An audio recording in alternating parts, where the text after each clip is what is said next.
Bonjour à tous, bienvenue, c'est l'équipe basket, le podcast de la rédaction de l'équipe qui parle basket. Je suis Guillaume de Goulet, nous nous retrouvons pour le 7e épisode, déjà pour attraper la balle au bon et décortiquer les moindres rebonds de l'actu basket. Ce vendredi, on ne faiblit pas les gars, et on reste en mode playoff NBA. Visiblement, les petites mines fatiguées et les cernes observées la semaine dernière n'ont pas vraiment disparu, au contraire. On va bientôt attaquer les demi-finales de conf et on est déjà un petit peu dans le dur, non Yann, Gaëtan ? C'est très dur la nuit. Surtout que ça va pas s'améliorer là. Comme la semaine passée, on va plonger ensemble dans la réalité du terrain, décortiquer et analyser les confrontations toujours en cours du premier tour et aussi se projeter sur la seule affiche du deuxième que l'on connaisse déjà, Golden State Warriors, New Orleans Pelicans. Pour m'accompagner aujourd'hui, un casting de choix. Il a été brillant, comme Kobe dont il est fan. Pour sa première, Gaëtan Scherer. Salut Gaëtan. Salut à tous. Lui aussi, il est affûté en vue de l'été qui arrive. Il a même renoncé à un déplacement funky à Cholet. C'est Yann Onana. Salut Yann. Salut, j'aurais raté le podcast pour rien au monde. Et enfin, magie de Skype, on retrouve avec grand plaisir, live from New York, notre correspondant préféré, Maxime Mallet. Hello Max. Salut la France. Voilà, vous savez tout. On prend une grande inspiration. 3, 2, 1, début du game. Allez, conférence Est, on attaque d'entrée avec la seule équipe, la seule franchise pour le moment qualifiée pour les demi-finales de conférence, Philadelphie, qui a torpillé Miami en 5 matchs. Pas vraiment une surprise, j'imagine, vu le potentiel qu'on prête à la franchise des Sixers, qui, pour la première fois depuis longtemps, se retrouve au deuxième tour des playoffs NBA, Yann. Oui, et donc il y avait juste l'incertitude. Est-ce qu'ils sont capables de se comporter bien en playoff pour leur début, puisque énormément de joueurs de cette équipe n'ont jamais joué de match de playoff. Et ils ont tout confirmé. En fait, en gros, pour remporter un match, il a fallu que Dwayne Wade nous sorte une performance digne de ses meilleures années. Donc on voit bien que Miami n'avait pas vraiment de marge face à la jeunesse de Philadelphie, qui, je pense, sera favori, quel que soit son adversaire à venir, puisqu'ils sont là, tranquilles, en train de s'entraîner, de se reposer, tandis que le futur adversaire bataille encore pour sa place. Gaëtan, est-ce qu'on n'en fait pas trop autour de Philadelphie ? Est-ce que Joel Embiid, pour le citer, n'en fait pas trop, justement, le fameux process ? C'est pas un petit peu fake tout ça quand même ? Non, je pense pas du tout. Au contraire, je pense qu'on en fait peut-être même pas assez. Et aujourd'hui, la meilleure équipe de la conférence Est, je crois que c'est déjà Philadelphie, qui est menée par un rookie et un pivot. Ben Simmons. Voilà, un rookie Ben Simmons, c'est un pivot de 23 ans qui découvre les playoffs. Et qui arrivait en cours de route en plus. Il aurait pu en faire trop pour son retour. Il râlait. Il a même mis un peu la pression sur sa franchise pour qu'il revienne le plus vite possible. C'est pour ça qu'ils ont fait son masque. Et pas du tout. Il a joué très juste. Il a été important dans les 3 matchs que Philadelphie est allé chercher, dont 2 à Miami. Parce que Miami, c'est pas une équipe facile. Je pense qu'il faut pas sous-estimer ce dont est capable cette équipe. C'est une équipe embêtante avec beaucoup de bons scoreurs, un bon pivot que Joel Embiid a réussi à totalement éteindre. Tout roule pour cette équipe de Philadelphie. Aujourd'hui, le meilleur scoreur de l'équipe sur ce premier tour, c'est JJ Redick, qui on va pas dire qu'il sort de nulle part, mais il fallait réussir à prendre ce petit pari. Il est à 20 points par match. Il y a 5 joueurs qui sont à plus de 16 points. C'est impressionnant, le collectif tourne. Il y a aucun. Je pense sincèrement qu'on peut parler des Sixers aujourd'hui comme de la meilleure équipe de la conférence Est, et peut-être, c'est à parler, je sais pas ce qu'en pense Maxime, mais comme de la favorite pour aller en finale dans cette partie de tableau. On rappelle aussi qu'ils n'ont perdu qu'un match en fait sur les 21 derniers qu'ils ont joués en fait, C'est ça. Match contre Miami. Max, tu partages l'avis de Gaëtan qui dit qu'aujourd'hui Phila est la meilleure équipe à l'Est ? Sur ce qu'on a vu sur le premier tour, Philadelphie est la meilleure équipe à l'Est, même si il y a quelques bémols. Miami est capable du meilleur, mais j'ai l'impression que dans cette série, ils nous ont surtout montré le pire. On a l'impression qu'ils sont un petit peu éparpillés. Il y a eu beaucoup d'accrochages, de moments de tension. Et puis au milieu de ça, ils n'ont pas réussi à vraiment exprimer leur meilleur jeu. Je crois que c'est le match 4. Je sais plus si c'est le match 3 ou 4 où il y a Philadelphie qui a 20-26 turnovers. Et Miami qui est pas capable de remporter ce match-là. Ça montre bien que il manquait aussi quelque chose à Miami, parce que Brett Brown, l'entraîneur de Philadelphie, a reconnu lui-même que jamais son équipe aurait dû gagner ce match. Donc, ils ont bénéficié de Miami qui n'était pas forcément à son meilleur niveau, mais c'est vrai que sur ce qu'on voit dans toutes les séries, Toronto galère face à Washington et a cette réputation d'avoir des problèmes en play-off. Cleveland, on voit bien aussi comment ils galèrent. Boston donc est diminué. Donc les équipes qui sont classées dans les mêmes eaux n'ont pas montré grand-chose dans ce premier tour, donc forcément ils deviennent naturellement favoris pour la place en finale pour l'Est. Ouais, surtout qu'ils ont du temps devant eux pour se reposer, pour préparer leur demi-finale de conférence, qui les opposera donc soit à Boston, soit à Milwaukee. La nuit dernière, Milwaukee est revenu dans la course et emmène donc cette série au match 7. Est-ce que Milwaukee, qu'on a aussi en début de play-off, placé comme une de nos équipes favorites, est capable d'aller beaucoup plus loin? En regardant le dernier match, là, on se rend compte que sans Antetokounmpo, quand Milwaukee joue, franchement, c'est pas terrible quand même, non? C'est pas terrible, c'est pas si mal que ça, mais on va dire que la présence d'Antetokounmpo, qui est clairement le meilleur joueur de la série, en fait, entre les deux équipes confondues, permet à d'autres joueurs de s'exprimer, et ils le font bien, puisque celui qui cartonne depuis le début de la série, c'est Chris Middleton, qui est, je crois, à 62% à 3 points sur l'ensemble de la série. Et donc, quand Antetokounmpo... Quel deuxième scoreur des Bucks, Chris Middleton. Ouais, et comme quand Antetokounmpo arrive à percer la défense de Boston, à être agressif, c'est-à-dire au match précédent, il avait pris que 10 tirs, ce qui est évidemment insuffisant pour un joueur de sa stature. On a vu qu'au match 6, dès qu'il prend des responsabilités, qu'il prend plus de tirs, qu'en plus il est à droite, ça libère les autres. Donc ça libère un peu Eric Bledsoe, ça libère Chris Middleton. C'est ça qui leur permet de faire la différence. Et je pense que sur la durée, en termes de momentum, le temps joue en faveur de Milwaukee et que le doute s'instille dans les têtes des joueurs de Boston. Même si jusqu'à présent, les 6 matchs ont été remportés à domicile sur cette série. Et il faudra justement pour Milwaukee aller s'imposer à Boston. C'est quelque chose de possible selon toi, Gaëtan? Oui, c'est possible. C'est pas trop dépendant d'Antetokounmpo. Je leur pose la même question. Je suis pas convaincu par la réponse de Yad. Si, forcément, c'est très dépendant d'Antetokounmpo parce que Brad Stevens l'a reconnu lui-même. Ils n'ont pas les solutions pour l'arrêter.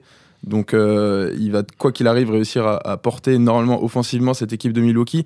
Après, par rapport au dernier podcast où on s'était arrêté à Boston qui menait 2-0 et on avait un peu du mal à voir cette équipe des Bucks réagir. Joe Prunty a fait un superbe ajustement, c'est qu'il a intégré un mec comme Thon Maker même dans le 5 sur les derniers matchs des Bucks. Il avait quasiment pas joué sur les 2 premiers matchs.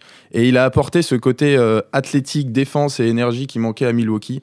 Ils mettent en place en général assez vite dans le match un 5 hyper athlétique, hyper long, avec des Malcolm Brogdon aussi, qui coupent toutes les lignes de passe et qui gênent complètement l'attaque de Boston. On a toujours dit que c'est la défense des Celtics qui va être un peu la clé de cette série. Finalement, c'est peut-être la défense des Bucks qui peut faire la différence. Et s'ils réussissent à mettre ça en place au TD Garden, dans l'ambiance extraordinaire qui peut régner là sur ce match 7 à Boston, on peut avoir un match assez exceptionnel. Et je pense que les Bucks sont assez sereins. Les déclats d'Antetokounmpo après le match la nuit dernière étaient, de toute façon, on n'a rien à perdre. On va tout donner, on va être agressif. C'est avec l'agressivité qu'ils ont gagné cette nuit. Donc oui, c'est possible. Max, un duel en demi-finale de conf, Milwaukee Bucks, Philadelphia Sixers, c'est la nouvelle vague, clairement, de la NBA, la nouvelle génération au pouvoir. Oui, c'est sûr que ce serait complètement un basculement. Après, on attendra de voir ce qui l'advient de LeBron James, qui est le joueur qui allait en finale les 7 dernières saisons. Pour revenir je vais revenir sur ce match 7, juste vous donner une petite batterie de chiffres qui sont pas très encourageants. Mais oui, mais alors ceux-là sont assez parlants. Donc on parle tout le temps de l'avantage du terrain, la volonté d'avoir l'avantage du terrain. Et pour ce match 7 en particulier, donc ça va être le 129e match 7 de l'histoire des playoffs NBA. L'équipe à domicile est à 102 victoires. Donc avantage clairement aux Celtics, c'est ça que tu veux nous dire. Avantage aux Celtics, surtout que Milwaukee, dans son histoire, c'est 9 matchs 7, 2 victoires, et à l'extérieur, 6 matchs 7, 6 défaites. Donc c'est l'avantage. Bon, on va passer à la série suivante. Merci Max. C'est quelque chose vraiment de très important. Après, il y a des contre-exemples. On a vu Utah l'an dernier qui avait gagné le match 7 chez les Clippers, donc c'est pas complètement perdu, mais ce serait un exploit si Milwaukee parvenait à gagner ce match 7. Ce qui n'est pas complètement perdu non plus, c'est de voir Washington gagner des matchs dans ces playoffs. Ils étaient menés 2-0, c'est pareil, après les 2 premiers matchs à Toronto. Et puis ils sont revenus dans la course de manière un petit peu inattendue, j'ai envie de dire. On ne pensait pas que les Raptors allaient comme ça lâcher 2 fois à Washington. Toronto a repris l'avantage, mène 3-2, se dirige a priori vers une qualification plutôt logique, j'ai envie de dire. Mais franchement, est-ce que vous êtes vraiment convaincu par ce qu'a montré les Raptors, qui est, on le rappelle, la meilleure équipe à l'Est sur la saison régulière? On en avait presque fait une équipe capable d'aller jusqu'en finale de conférence sur ce premier tour. Est-ce que vous n'avez pas envie de revoir un petit peu votre position? Si, c'est difficile d'être convaincu par cette équipe de Toronto. On a envie de les voir claquer un sweep au premier tour, de montrer que oui, c'est eux les leaders à l'Est qui dominent. Un peu d'autorité, quoi. Ouais, exactement. Et malheureusement, ils en manquent de nouveau sur cette série. Ils sont arrivés à Washington dans une ambiance étouffante. Washington a enfin retrouvé son one-two punch avec et John Wall et surtout Bradley Beal qui était très décevant sur les 2 premiers matchs, qui a enfin réussi à trouver son jeu. Et oui, malheureusement, ces Raptors, ils retombent dans leur travers. Après, ils ont eu une très belle réaction au match 5 parce qu'ils sont mal barrés à l'entame du dernier quart-temps. Et il y a un beau coup tactique de Dwayne Casey dont on parle peu. Voilà, c'est pas un coach hyper médiatisé. Il réussit, c'est la première fois du match de la série qui met Jonas Valanciunas dans le 5, dans le 4e quart-temps. C'est la seule fois qu'il joue. Et défensivement, il retrouve une assise. Derrière, ça libère des shoots pour les DeMar DeRozan. Il y a tous ces facteurs X aussi qui sont hyper importants à Toronto. Autant pour moi qu'un DeMar DeRozan ou qu'un Kyle Lowry. S'il y en a un de ceux-là qui réussit à sortir de la boîte, Toronto, normalement, a cet ascendant. Là, en l'occurrence, c'était Delon Wright qui a été absolument excellent. Totalement inattendu, comme les Fred VanVleet, comme les Pascal Siakam qui sont sortis et qui ont brillé cette saison à Toronto. Non, malheureusement... C'est pas un peu inquiétant justement qu'un joueur comme DeMar DeRozan, que t'aimes beaucoup, Yann, soit pas capable de porter les Raptors à un niveau supérieur comme le fait LeBron en ce moment avec les Cavs, tout simplement. Moi je trouve ça au contraire rassurant, je suis un peu d'accord avec Gaëtan là-dessus, le fait que les Raptors s'en soient sortis grâce à un Delon Wright qu'on n'attendait pas et le signe qu'ils ont réussi à remettre en place le jeu collectif qui a été leur marque de fabrique cette année et qui explique leur domination sur la conférence. Et le moment où ils retombent dans leur travers, c'est quand tout d'un coup DeMar DeRozan prend, je crois, 29 tirs, mais 10 sur 29 et ils perdent le match à Washington. C'est exactement ça qu'on voulait plus voir et qu'ils ne faisaient plus cette année les Raptors. Donc par contre, il y a le poids de l'expérience qui pèse, c'est-à-dire encore une fois, plein de joueurs qu'on ne connaît pas, qui n'ont pas l'expérience des playoffs, qui tout d'un coup doivent être décisifs, bien sûr. C'est très compliqué, surtout face au duo John Wall, Bradley Beal, qui évidemment sur le talent pur est bien supérieur à tout cela. Donc si ces deux-là sont dans la zone, sont en confiance, ça devient difficile. Alors lui aussi, il est dans la zone, il est en confiance, il porte littéralement son équipe. Je vais évidemment parler de LeBron James. La série, elle est tellement caricaturale qu'on est presque, Max, LeBron James 3, Indiana 2, non ? C'est un peu ça. On avait aussi un petit duel avec Oladipo au début, mais Oladipo, il est en baisse de match après match. Il n'a pas aimé le dernier match, Oladipo.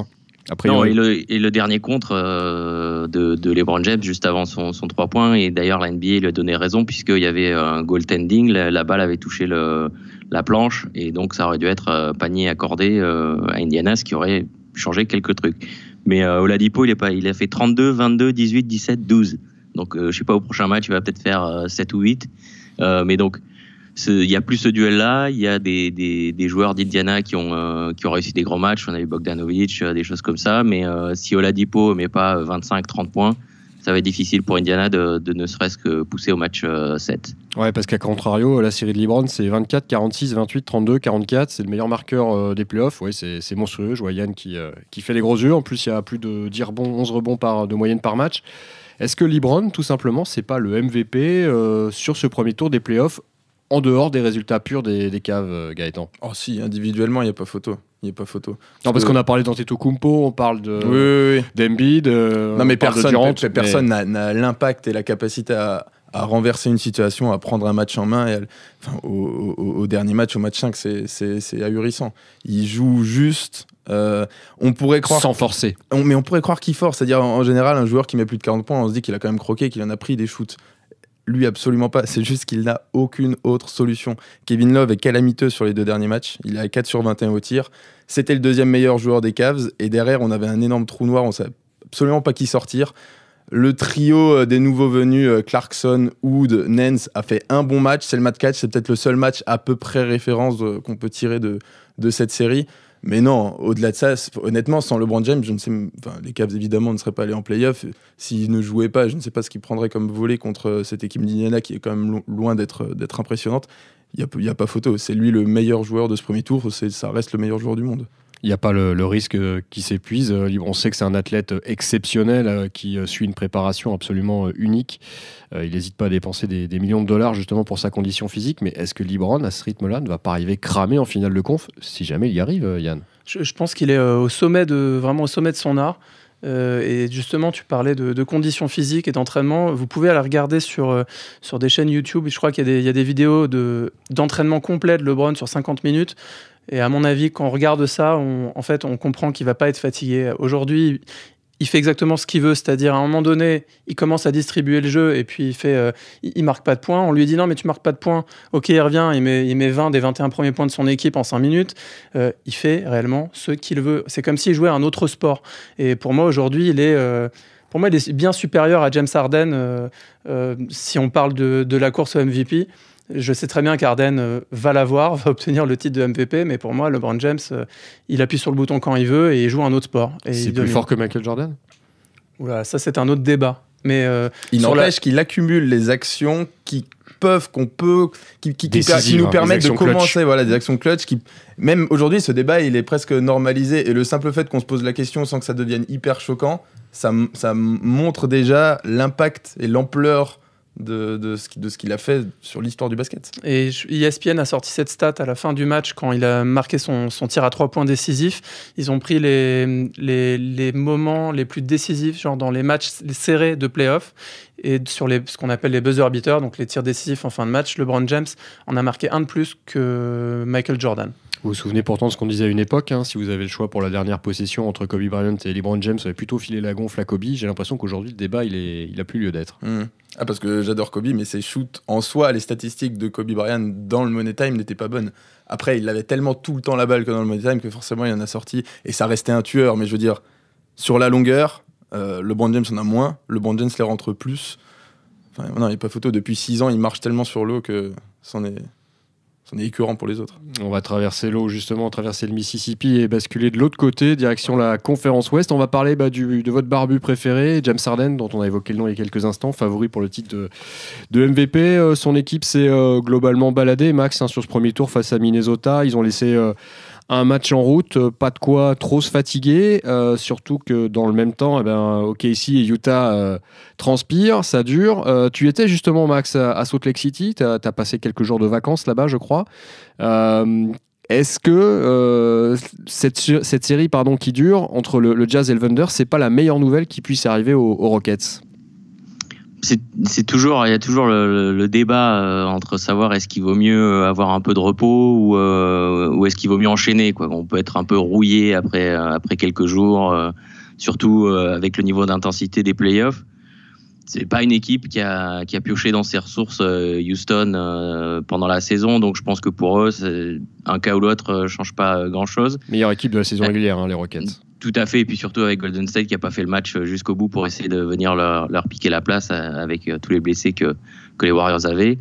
Donc en face, on va s'épuiser un petit peu. Après, je pense que l'énergie qu'on laisse sur un premier tour, c'est plutôt pour des équipes qui vont jouer les finales de conférence et après que ça peut peser. Je pense pas que ce que OKC ou Utah aura laissé dans ce premier tour, ce sera en termes d'énergie que ça leur manquera dans un deuxième contre Houston. Ils auront tellement d'autres problèmes face à l'attaque de Houston que je pense que le manque d'énergie viendra plutôt en bas de la liste. Utah, on les avait pareil, on les avait mis dans nos favoris, un petit peu avec Milwaukee, un petit peu avec Phila. Ce sont des équipes qui changent un petit peu le visage de la NBA. Est-ce que sur ce que tu as vu là-bas à Salt Lake, je te relance là-dessus justement, est-ce que Utah est capable déjà d'éliminer OKC et puis surtout d'aller embêter cette équipe des Rockets? D'éliminer OKC, ils en sont totalement capables. Franchement, après les 2 matchs que j'ai vus à la Vivint Smartome Arena, de son joli nom, j'étais pas surpris quand, après 4 minutes en deuxième mi-temps au dernier match, Utah était à plus 25 parce que c'est vrai que l'impression que ça laissait sur les matchs 3 et 4, c'était une vraie équipe qui joue ensemble contre une somme d'individualité. Le match 4, par exemple, c'est 10 assists sur l'intégralité du match. OKC, voilà, ça respire pas forcément. Et OKC n'a pas forcément réglé ce problème-là en faisant sa remontée folle. Hein. J'ai vu passer une stat, je crois que c'est d'ESPN, qui disait que donc à partir du moment où il y avait 25 points d'écart jusqu'à la fin du match, ou jusqu'à la fin de la remontée, 32-7, Westbrook et Paul George ont dribblé avec le ballon 410 fois. Le reste des joueurs d'OKC a dribblé avec le ballon 10 fois. Donc on voit qu'ils n'ont pas trouvé de solution globale dans le jeu. Ils ont eu une super période pour leurs 2 meilleurs joueurs. Et je ne sais pas s'ils seront capables de reproduire ça à ce niveau sur le match 6 et le match 7. Utah, ensuite, sur le deuxième tour, ils peuvent embêter Houston, mais Houston a beaucoup plus d'armes, beaucoup plus de tireurs à 3 points. Et c'est plus compliqué. Contre OKC, on peut se focaliser sur quelques joueurs. Et donc, défensivement, c'est pas du tout le même animal d'affronter les Rockets. Justement, animal Russell Westbrook, Paul George, Carmelo Anthony. C'est quoi le problème, les gars, Yann, Gaëtan c'est des faux All-Stars, en fait, les trois, là? Ils sont incapables d'accorder leur violon pour aller chercher un titre NBA? C'est juste que au cours de la saison, il n'y a jamais eu l'alchimie. On n'a jamais trouvé l'alchimie ou la hiérarchie. Je crois que depuis quelques matchs, on a clairement décidé de mettre Carmelo Anthony un peu en retrait. Mais on va dire que au fil de la saison, on les a jamais vus marcher ensemble. Donc c'est ce que disait Max, c'est une somme d'individualité, une somme de All-Star, et c'est exactement ce qu'on a vu au dernier match. C'est un parfait résumé. Le jeu collectif arrive à imposer sa loi sur Oklahoma City. Par contre, dès que les deux ils deviennent fous, en fait, il y a rien à faire. Ils pourraient jouer Houston, ils les battraient. Ils pourraient jouer Cleveland, n'importe qui, Philadelphie. Personne n'arriverait à les arrêter. Mais sur la durée, moi, j'ai du mal à croire que ça puisse fonctionner. Et surtout, j'espère pour la série suivante qu'on aura plutôt une victoire du Jazz, parce que je pense que ce sera beaucoup plus intéressant au niveau basket de voir quelle solution cherchera Quinn Snyder face à l'armada de Houston que de voir des gars courir dans tous les sens. Voilà. Moi, je me demande quand même si une équipe pourra un jour avoir une certaine alchimie quand son leader s'appelle Russell Westbrook. Parce que Paul George n'est pas un joueur à problème. Il avait réussi à créer quelque chose, s'était créé autour de lui à Indiana, ça se passait très bien. Il joue plutôt juste en fait sur cette série. C'est lui qui leur offre le match 1, sinon ils se font sweeper. C'est clair et net, ils se font juste sweeper si Paul George n'est pas intenable au match 1. Bon, Russell Westbrook a son passage absolument exceptionnel en deuxième mi-temps du dernier match au match 5, mais sa défense sur l'homme, sur le pick and roll à Russell Westbrook, c'est abyssal. Il faut vraiment se concentrer sur la défense de Russell Westbrook quand on regarde d'un côté le collectif d'Utah qui se bat comme des chiens et de l'autre côté Russell Westbrook qui sur chaque pick and roll passe devant le pivot, baisse les bras et laisse juste ses joueurs venir sur l'aide et compenser, ça désorganise complètement sa défense. Pour moi, il est vraiment responsable des 2 matchs perdus à Utah. Ricky Rubio, quand il prend feu, qui prend le match 3, c'est Russell Westbrook qui défend sur lui. Billy Donovan passe son temps à faire des ajustements pour essayer de limiter cette casse, mais il a beau scorer autant qu'on veut, il a beau faire des belles stats, c'est un vrai problème, parce qu'une équipe pourra aller en play-off, elle pourra aller au premier tour, elle pourra peut-être aller au deuxième, mais elle n'ira jamais loin avec un leader avec une telle attitude. On parlait tout à l'heure de LeBron James, quand on regarde l'attitude de l'un, l'attitude de l'autre, c'est quand même 2 mondes, c'est vraiment 2 mondes. On peut rien lui dire, Max, à Russell Westbrook, il est intouchable au Thunder? Non, on peut rien lui dire à aucun moment. Et puis c'est vrai qu'il assume pas trop forcément après coup. On a vu les histoires avec Ricky Rubio, donc il fait un match 3 exceptionnel. Westbrook en conférence de presse utilise un langage un peu fleuré pour dire qu'il va éteindre l'Espagnol. Résultat, au match suivant, Westbrook commet des fautes de partout et le Thunder se fait battre. Tout le monde se dit en conférence de presse, c'est la question incontournable. Et puis là, Westbrook, tranquillement, il dit non, mais vous savez, c'est pas ça l'important, on va mettre cet épisode derrière nous. Donc il joue un peu la facilité aussi quand il donne des garanties et que ça fonctionne pas, il faut laisser le sujet derrière. Donc c'est vrai qu'il y a cette espèce d'ambiance, d'atmosphère que il joue comme il a envie et puis le reste il s'en fiche un petit peu. Je pense que lui, il le perçoit pas comme ça, mais c'est l'impression que ça donne quand on les voit jouer, c'est sûr. Et puis il faut se souvenir aussi que en fait ça illumine, ça éclaire pourquoi Kevin Durant est parti. Quand il a quitté Oklahoma City, c'est Kevin Durant qui a reçu toutes les critiques un peu l'opprobre du peuple d'Oklahoma City, mais en réalité il y avait de ça. Et je crois qu'il y a une anecdote, il y a quelqu'un sur Instagram, je crois, qui a critiqué la manière de jouer de Russell Westbrook, et quelqu'un, évidemment, les médias scrutent ce que font les joueurs NBA, a capté que Kevin Durant a liké le commentaire qui détruisait un peu la manière de jouer de Russell Westbrook. Donc il n'y a pas de hasard. Hein. Mais il ne l'avait pas fait exprès. Non, n'est-ce pas? Juste un petit toucher sur l'écran. Voilà, c'est ça. Un honest mistake, il l'a dit. Bien joué. Bon, pour Portland, face à New Orleans, il n'y avait pas vraiment de mistake, ou plutôt il y en a eu beaucoup trop. C'est le seul sweep du premier tour. Les Pelicans qui ont dévoré tout cru les Blazers, qui sont déjà donc qualifiés pour la demi-finale de conf, où ils affronteront, sans surprise, les champions en titre, Golden State Warriors, qui eux ont presque sweepé San Antonio. Ils ont laissé, par charité, peut-être, un petit match aux Spurs de Tony Parker et de Greg Popovich, je vais y arriver.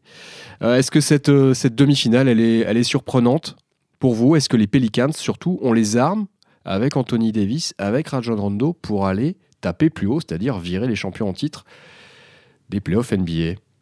Au premier tour, évidemment, c'était la grosse cote. Personne, je crois, ou peu de monde avait parié sur une Même s'il n'y avait qu'une victoire d'écart, on le rappelle, en saison régulière entre les deux équipes, 3-6, mais une seule victoire d'écart. Absolument. Mais bon, tout le monde voyait le duo de Portland et on avait évidemment sous-estimé la valeur du duo de New Orleans, Rajon Rondo, Jrue Holiday sur ligne arrière, notamment en défense, qui ont fait une grosse démonstration. L'autre chose à dire, c'est que le trio majeur de cette équipe, donc les deux qu'on a cités avec Anthony Davis, ils ont tous significativement augmenté leurs chiffres statistiques en termes de points, de passes, de rebonds quand on a basculé en play-off. Et je pense qu'ils ont, en tout cas tant que Stephen Curry n'est pas de retour ou pas de retour à son meilleur ou à un excellent niveau, ils ont des armes pour embêter Golden State. Ils les ont battus une seule fois en saison, même si c'est pas très significatif en fin de saison, mais Anthony Davis n'est pas quelque chose d'anodin, n'est pas un joueur anodin, parce que Golden State a toujours du mal face aux équipes qui ont des grands dominants. Qui s'écartent en plus. Absolument. Donc évidemment, il y a Javel McGee, il y a des gars qui peuvent défendre du côté de Golden State, mais ils peuvent avoir quelque chose d'intéressant. On sait que Klay Thompson notamment, alors il a fait un énorme premier tour, mais quand Stephen Curry est pas là, il s'exprime pas forcément aussi facilement. Donc il y a pas mal de questions, il y a pas mal d'interrogations, d'intérêt dans les différents duels qu'il y aura dans ce deuxième tour. Gaëtan, sur le premier tour, les Warriors ont été, en dépit des absences, notamment celle de Steph Curry dont je viens de parler, ont été à la hauteur de leur rang. Ils ont largement dominé les Spurs. Il n'y a pas vraiment d'inquiétude à avoir pour le moment pour les Warriors. Non, il n'y a pas vraiment d'inquiétude. Disons, si on se concentre sur leur jeu à eux et sur ce qu'ils ont montré, il n'y a pas d'inquiétude à avoir. S'il doit y avoir une inquiétude, c'est vraiment ce qui va leur arriver dans leur salle là, à partir de samedi.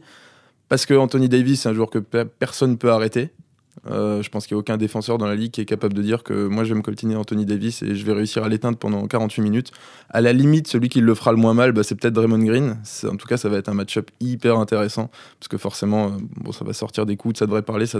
Mais Anthony Davis arrive dans une telle dynamique. Enfin, il est plus grand, il est plus athlétique, il s'écarte, il est assez hallucinant. Non, moi, ce que je me demande, c'est vraiment, Yann a souligné la défense du duo Rondo-Holiday, qui a vraiment réussi à éteindre le backcourt de Portland.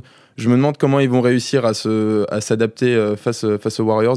A priori, Stephen Curry devrait revenir. Hier, il a fait son premier entraînement, Sticker disait à 100%. Il avait l'air très optimiste. Je pense qu'ils ont tout intérêt à le faire revenir le plus vite possible. Faudrait pas lâcher 1 ou 2 matchs à la maison, parce que là, la série, elle pourrait vraiment devenir folle. Donc non, en tout cas c'est à suivre, ça va envoyer du point, ça va envoyer de la défense, et si Jrue Holiday arrive avec la même énergie qu'il a eu pendant les 4 premiers matchs contre les Blazers, ça peut vraiment faire des étincelles. Alors Max, personne à Golden State pour arrêter Anthony Davis. En revanche, pareil chez les Pelicans, qui peut arrêter Kevin Durant? Eh bien personne. Non, donc un partout balle au centre. Ouais, même plutôt avantage Golden State Warriors. C'est vrai que le premier tour des Pelicans a été assez impressionnant, d'autant plus impressionnant qu'il était inattendu, on le disait. La faillite de Portland aussi a été impressionnante. Peut-être. Oui, il y a un mélange des deux, mais c'est vrai comme on est des gens positifs quand même, on a vu tout ce que les Pelicans avaient fait de bien avec, j'ajouterai au nom qu'on a déjà cité, Nikola Mirotic, dont on a parlé la semaine dernière, qui est excellent sans barbe et qui sera une des clés contre les Warriors. Invaincu sans barbe, on avait dit. Qui supplée avec bonheur de Marcus Cousins, effectivement. Tout à fait, pour beaucoup moins cher. Mais les Pelicans face aux Warriors, après, l'historique est pas forcément très folichon. La dernière fois qu'ils se sont joués en playoff, ça a été un balayage. Alors forcément, Anthony Davis était plus jeune. Mais bon, sur les 22 derniers matchs en saison régulière, il y a 2 victoires pour les Pelicans. Donc c'est même pas suffisant pour gagner une série, ça. Donc Warriors quand même très largement favoris encore pour le moment. Et on ajoutera, puisqu'on évoquait Kevin Durant, Max, tu disais que personne ne peut l'arrêter. Effectivement, une des clés tactiques, ça va être de savoir comment New Orleans décide de défendre sur Kevin Durant, à savoir, est-ce qu'on fait prise à 2 systématique ou pas? Et dans ce cas-là, est-ce que les lieutenants arrivent à mettre dedans? Et j'ajouterais un tout petit truc, c'est que Nikola Mirotic est excellent sans sa barbe et il vient de signer un contrat de partenariat de pub avec Gillette. Ça manque pas. Magnifique. Merci pour la petite info. Je vous en prie. C'est remarquable, Gaëtan, toujours le petit mot pour rire.